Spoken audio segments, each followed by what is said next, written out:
দীর্ঘ ১৭ বছরের নির্বাসিত জীবন কাটিয়ে বৃহস্পতিবার দেশে ফিরছেন বিএনপির ভারপ্রাপ্ত চেয়ারম্যান তারেক রহমান। তার সংবর্ধনায় পূর্বাচলের ৩০০ ফিটে সব প্রস্তুতি প্রায় শেষ। জনসমাগমে অতীতের সব রেকর্ড ভাঙার প্রত্যাশা করছেন বিএনপি নেতারা। দর্শক, সেখানে রয়েছেন আমাদের সহকর্মী নিবিড় সাহা। আরও খবর নিয়ে তিনি যুক্ত হচ্ছেন আমাদের সাথে। নিবিড়, তারেক রহমানের স্বদেশ প্রত্যাবর্তন ঘিরে নেতাকর্মীদের প্রতিক্রিয়া কেমন দেখছেন, নিরাপত্তা ব্যবস্থা সেখানে কেমন, এই বিষয়েও জানাবেন এবং সংবর্ধনা প্রস্তুতির বিস্তারিত কি তথ্য রয়েছে জানাবেন।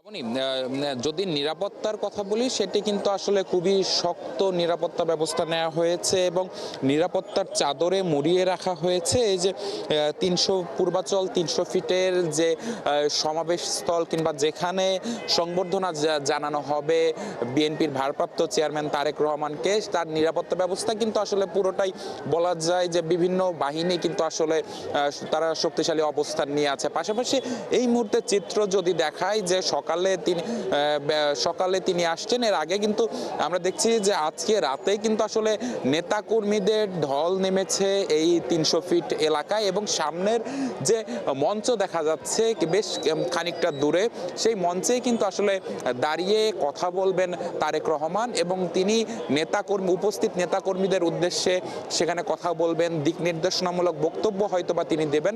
তো আমরা দেখছি যে আসলে রাজধানী তো বটে, ঢাকার বাইরের সকল জেলা থেকেই কিন্তু আসলে কম বেশি নেতাকর্মীরা আসছেন। তবে কিছুক্ষণ আগেও আমি বেশ কয়েকটি জেলার প্রতিনিধিদের সাথে কথা বলেছি, তারা যেমনটি বলেছেন যে কমপক্ষে প্রতিটি জেলা থেকে তারা ২০ থেকে ২৫ হাজার নেতাকর্মীদের একসঙ্গে তারা এসেছেন এবং এখন তারা অনেকে এসে পৌঁছেছেন, অনেকে রাস্তায় আছেন, পাশাপাশি অনেকে আগামীকাল সকালে পৌঁছাবেন, এমন কথা তারা বলেছেন। পাশাপাশি বিএনপির পক্ষ থেকেও কিন্তু জানানো হয়েছে যে স্মরণকালের সবচেয়ে বড় জমায়েত হবে আগামীকাল, যার বলা যায় যে যার আসলে একটি নমুনা কিন্তু এখনো আমরা দেখতে পাচ্ছি এবং পূর্বাচলের প্রবেশপথ থেকে আমরা দেখছি যে কিছুক্ষণ পরপরই বিএনপি সহ এর অঙ্গ সহযোগী যে সংগঠনগুলো রয়েছে তারা মিছিল নিয়ে, বড় বড় মিছিল নিয়ে তারা এই সমাবেশ স্থলে আসছেন এবং এখানে এসে তারা আসলে আগামীকালের যে প্রস্তুতি, সেই প্রস্তুতির জানান তারা দিচ্ছেন এবং দীর্ঘ ১৭ বছর পরে তাদের নেতা তারেক রহমান যিনি বাংলাদেশে আসছেন, যার কারণে কিন্তু আসলে পুরো বলা যায় যে তাদের মধ্যে একটি উৎসব মুখর পরিবেশ বিরাজ করছে। তারা বলছেন যে আসলে আগামীকাল ১৭ বছর পরে তারেক রহমান দেশে আসছেন এবং তারেক রহমান যে আগামী জাতীয় সংসদ নির্বাচনে তার নেতৃত্বেই বিএনপি সরকার গঠন করবে, এমন আশাবাদ তারা ব্যক্ত করছেন। সেই সাথে জানিয়ে রাখি যে এখানে আসলে পুরো পূর্বাচলের কিন্তু আসলে এই যে অংশটি, সেই অংশের নিরাপত্তা ব্যবস্থা কিন্তু বেশ জোরদার নেওয়া হয়েছে। পাশাপাশি আমরা দেখছি বিভিন্ন আইন শৃঙ্খলা বাহিনী তারাও কাজ শুরু করেছেন এবং মঞ্চ থেকে বেশ খানিকটা দূরে কিন্তু আসলে যে ব্যারিকেড দেওয়া হয়েছে, সেই ব্যারিকেড অতিক্রম করে আসলে নেতাকর্মীদের ভেতরে যেতে দেওয়া হচ্ছে না।